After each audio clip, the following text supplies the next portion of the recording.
Naguguluhan ka na ba? Hindi malaman kung anong gagawin. Hindi mo alam kung ano ang uunahin. Kaliwa ba o kanan? Puti ba o pula? Litong-lito ka na ba? Proverbs 2 verse 6 says, "For the Lord gives wisdom, from His mouth come knowledge and understanding." Hingi ka ng kalinawan sa Kanya. Tara friendly, pray tayo.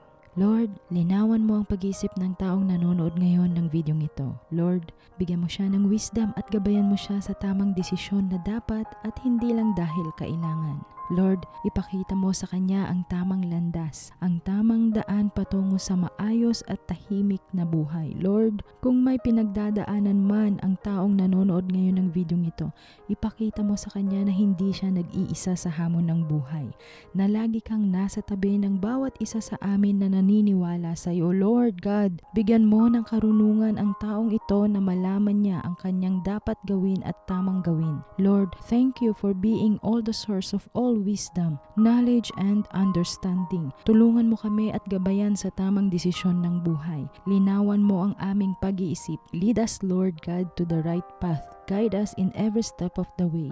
Ito po ang aming dasalin. In the name of Jesus, our Lord and personal Savior.